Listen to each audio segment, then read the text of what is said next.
If you are a reader, then I know that you have heard about the app Goodreads. Well, I was on it the other day scrolling through and I realized at the very top of the homepage there is actually like little articles, literal recommendation sections that Goodreads has created for us. The article that I stumbled upon was 120 book recommendations for nearly every kind of summer reader. I absolutely adore romance books. It's easily one of my favorite genres. So when I was looking through the recommendations, I immediately saw a ton of books that piqued my interest. And as I was looking through, I noticed a few books that I actually have on my physical TBR already. And one specific one really piqued my interest because it is The 7-Year Slip. And honestly, I have just been needing a reason to pick up this book. And I just really hope that you enjoy coming along with me with my journey on reading The 7-Year Slip.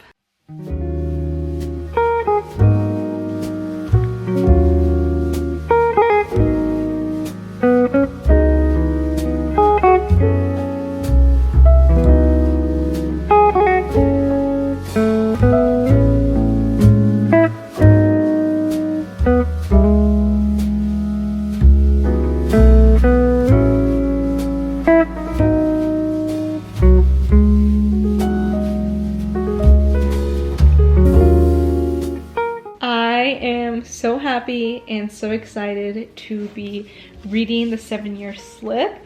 As you guys saw, I just started reading this book. I am on chapter 8 and it's actually called Romance in Chocolate. Yeah, Romance in Chocolate.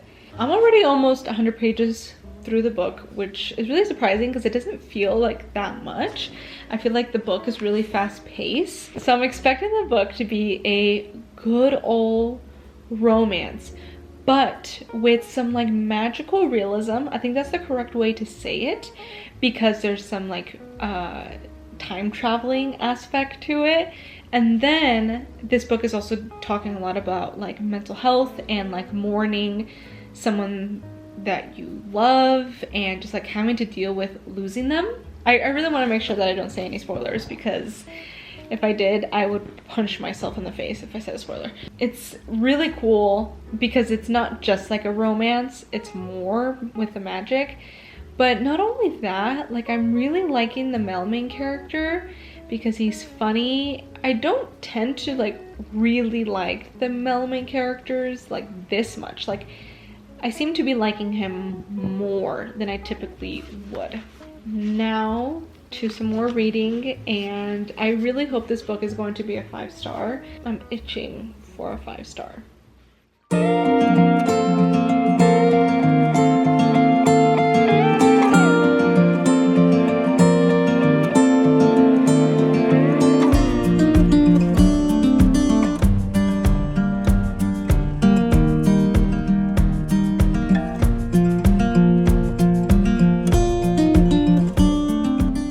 The author, Ashley, she does a really good job explaining people and things in a way that makes you feel good, and it makes you feel like warm and fuzzy inside.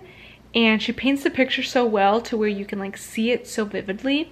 And like for sure other books I have been able to do this, but I'm noticing that there's been more times that I feel like good inside than I normally would. So Iwin and Clementine are having dinner, and they start to hear music from the lady Norris that lives above them. And Clementine then explains that Norris actually played in the Broadway pits for years. So that's wonderful. She's like a talented woman, and she's playing the violin. And they both immediately recognize the song, and Iwin then explains that he remembers that song from his mom, and he would say that his mom would put him on her toes and they would start to dance. So it's lovely. Whenever mom played this song, she put me on her toes and danced me around the kitchen. She's not a big musical person, but she likes that one. This is from Clementine's point of view. She's like, I could imagine a tiny Iwin dancing around a kitchen on his mother's toes. And just like that alone just like made me feel really like good, because I know exactly what they're talking about and it just paints the picture so well. She brought something up that I haven't thought about in a while, but is so sweet and just like pure, and I don't know how to explain it, just so like blissful. Like no wrong is like, there's nothing wrong in the world, like everything is right when you are dancing on your mother's toes and like your hands are in her hands. Like I wanted to give an example and not just like say it, like I wanted to explain what I'm talking about.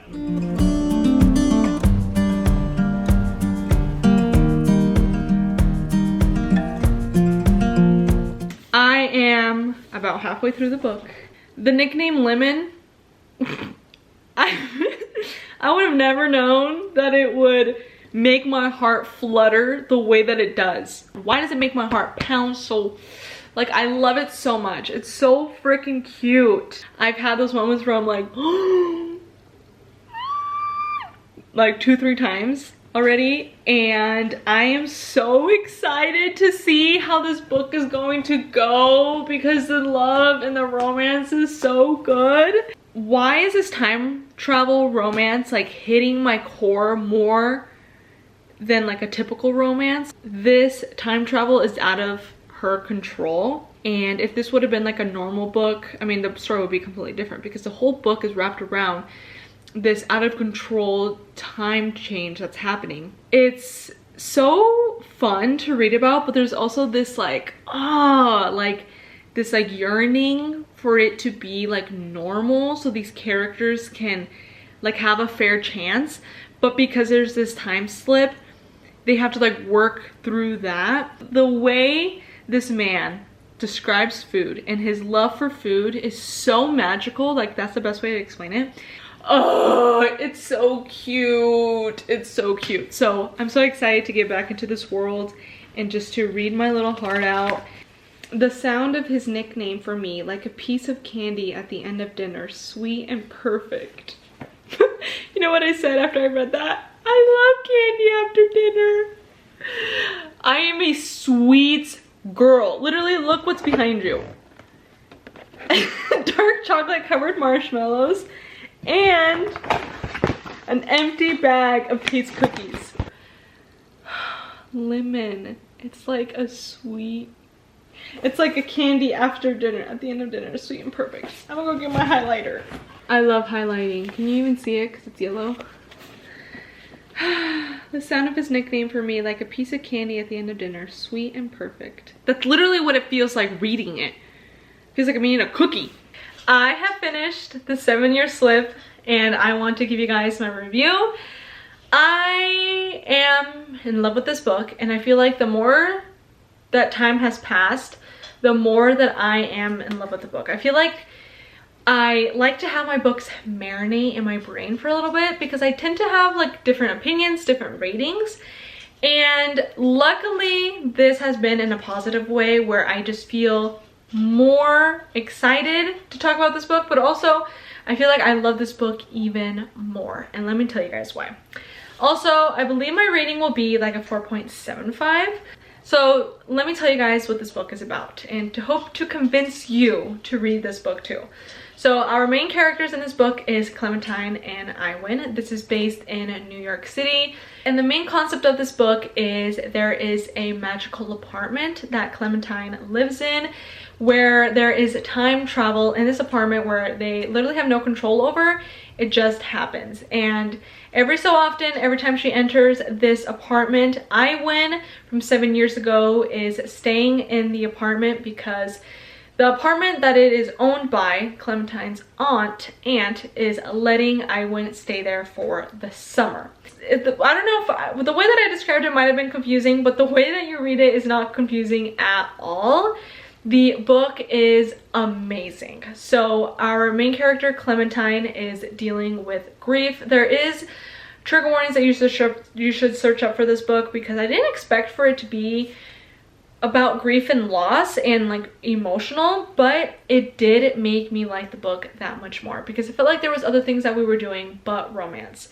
Clementine has 2 best friends that she works with, in the publishing world, and this is the second book that I've read in like a short period of time where the main characters work in the publishing world, and I have been really enjoying it. It has been like an eye-opener to see just how much work goes into having this book in my hand. Clementine is dealing with loss. She works in the publishing industry, and she's it's also like a little bit of a woman's fiction because she's doing a lot of emotional growth. And Iwan is an aspiring chef, and he is one of the characters that I just fell in love with so easy. Like, he is so easy to love, and it's so easy to root for these two characters. Their love feels so real. I'm currently reading another book. It's Hook, Line, and Sinker by Tessa Bailey. Their love doesn't feel like this love. This love feels more real and like authentic, and I don't know how to explain it by it being real. I love this book so much. There was so many times that I highlighted this book. I don't think I've ever highlighted a book this much before. I have recently made a bookstagram. If you are interested in hearing my like live thoughts and opinions about books, if you want to see like the current books that I'm reading, book reviews, book hauls, just all things books related, if you want to go follow me on Bookstagram, I'll leave my @ right there. I highly recommend for you to come and join me over there. Why I brought that up is because I posted pictures of the highlights that I highlighted in this book, and I highly recommend to go follow me on there if you want to see like more in-depth book talk, because I'm not going to show you every single thing that I've highlighted on here. For one, this video will be really long, and we can only make this video so long. If you can't tell, I'm head over heels over this book. I highly recommend for you to read this book. It is so good. The main character, Iwan, has a southern drawl. Now it is time to pick up the second book for today's video.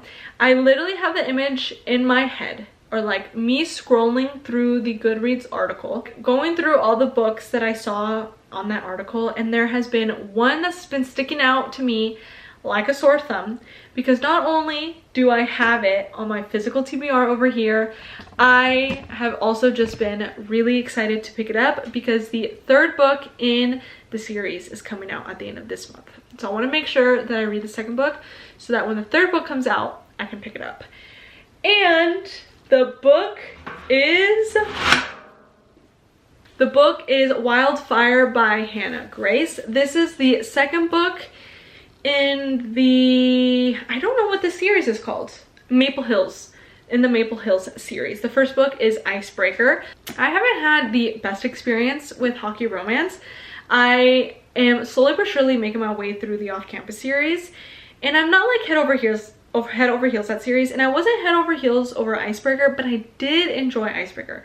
I think I rated it like a 4-star. I think the only complaint that I had for the book was it felt really long, because I think it was like 400 pages. But either way, I did enjoy the book. So enough to pick up the second book. I picked this up during the fall time, and I have been waiting for the perfect time to read this book. I have been waiting for it to be summertime because this takes place during a summer camp. And that's all I know about this book. So, like I've said, I haven't had the best experiences with hockey romance. So knowing that this is in like the hockey romance world, but that it's not during college while there's going to be hockey going on, it's going to be during camp, it makes me that much more excited to pick it up. Should we read the synopsis? Let's read the synopsis. It says, at a party celebrating the end of the academic year, Maple Hills students Russ Callaghan and Aurora, I love the name Aurora Roberts, have a passionate one-night stand. Never one to overstay her welcome or expect much from a man, Aurora slips away before Russ even has the chance to ask for her full name. Days later, they run into each other in their new jobs as summer camp counselors, hoping to escape their complicated home lives. Russ knows that breaking the camp's strict no staff franchising will have him heading back to Maple Hills before the summer is over. But unfortunately for him, Aurora has never been very good at caring about the rules. So there's gonna be some naughty stuff going on. There's gonna be some spice, and very soon in the book, it's gonna be some summer vibes. I'm very excited. The book is gorgeous. Look at the pink. I love it. and the characters are so damn cute. I am so excited to dive into this book. Next time you see me, I will have some thoughts and opinions on this book, and hopefully they are good ones. Tell me why already after chapter 1 I'm like, I'm gonna like this. I'm gonna like this. What I like about this too right off the bat is the first chapter was Russ's point of view, our main character, and then the second chapter is of Aurora's, which I love the name Aurora. So off the bat, I like that it's dual timeline. I really like it when it's dual timeline because I feel like the book goes by more fast when you see both sides of the story and you get the entire story, not just from one point of view. Also, this book immediately like starts off with everyone in the hockey team, and it feels really good because it already feels like it's gonna be like a found family moment, because that is what I felt like with the first book, Icebreaker. So it's just like continuing that.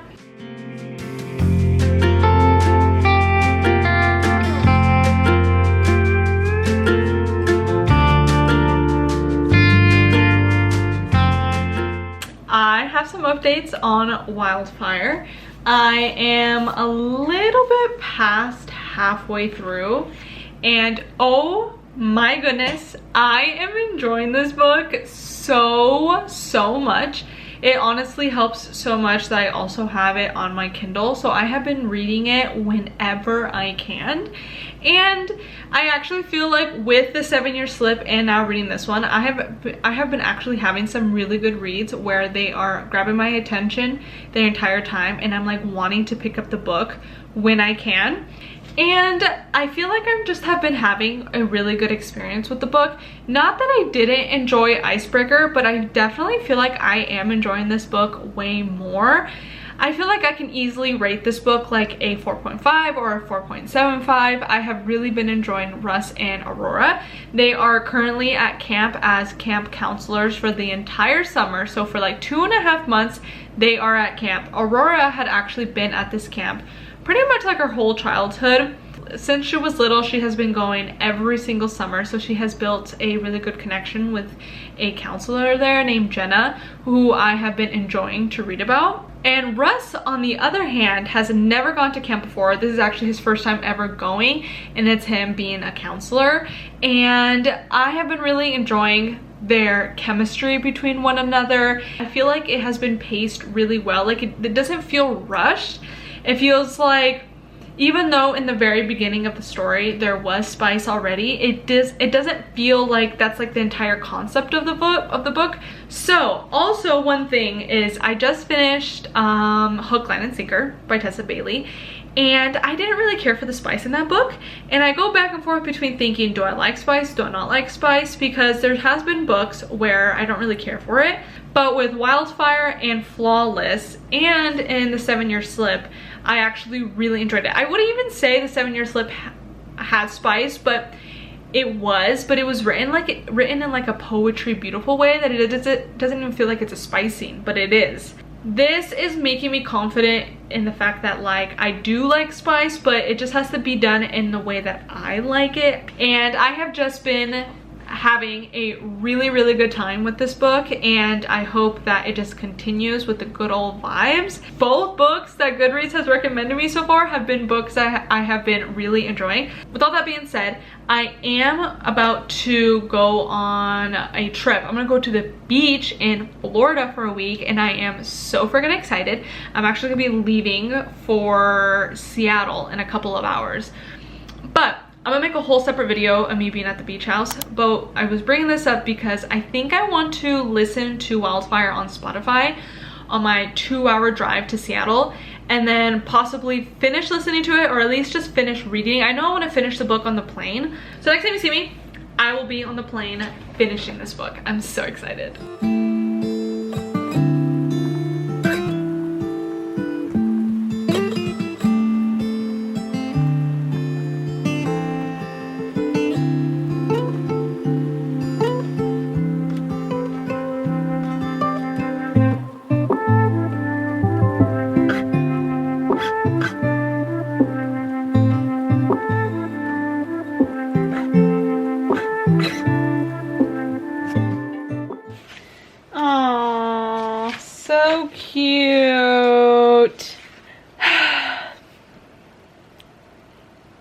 things first, go mark it in my Goodreads. I really enjoyed the way that I wrapped up. I'm happy that there was no third act breakup. I think that's the right way to say it. Honestly, when a book has a third act breakup, it makes me so annoyed. It makes me mad, and I swear it definitely changes my rating for the book. I recommend for you to read Icebreaker, and if you're someone that isn't the biggest fan of hockey romance but you are still intrigued with this book, then I highly recommend, because hockey isn't really big in the story. It doesn't take over the story and isn't even like a subplot or anything, but that found family that you do get in hockey romance books is in this. I really hope you enjoyed coming along with me while I read these two books. Honestly, I am really impressed by Goodreads picking out books that I genuinely really liked. I mean, it makes sense. An app that's solely based on books, they gotta know what they're talking about, and they do, because the two books that I picked out from that article were amazing reads and were perfect reads for the summer. I rated this book a 4.75, and honestly, I don't know how it is, but I feel like my excitement and love for this book has just amplified the more that I am editing myself reading this book. If you love a book about time travel, romance, a book that's based in the city. Also, I feel like this book can be classified as a woman's fiction. There's a lot of like emotional development that our main character Clementine goes through. Also, I would say our main character Iwan grew a lot too.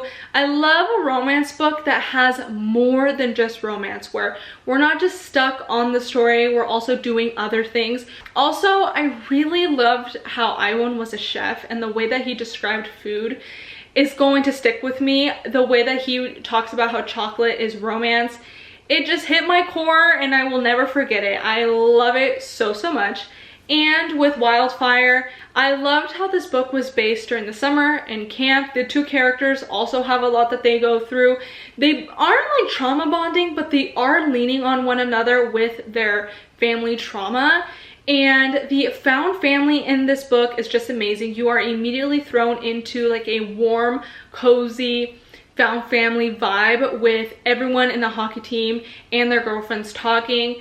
And even though it wasn't based in college with all the friends, in camp they are making friends and have friends there, and it felt like a found family all around. Also, tell me why I loved the fact that there was 3 golden retrievers in this book. Yes, not 1, not 2, but 3, and they had adorable names. It was Fish, Salmon, and Trout. I love reading about dogs and golden retrievers. It's just so cute. There were just so many things that I loved about this book. I loved that it wasn't heavy on the spice. There was also a plot. You gotta have the balance of the two. I loved the friendships that we had in this book, even to the kids. I loved when the kids would be talking to Aurora and we're like, do you have a boyfriend? And she's like mortified because no one can know. Like, it was just so cute how the kids would tease her. I just had such a good experience with both of these books, and if you haven't read any of these books, I highly recommend doing so, and let me know down in the comments what your thoughts and opinions are. This definitely won't be my last time where I let Goodreads pick my reads, because that's a lot of reads that I just said. I had such a good experience with both of these books, and I just gotta keep doing this because Goodreads knows what they are doing. That is going to be it for today's video. I really hope you enjoyed, and I'll see you guys next time. Bye!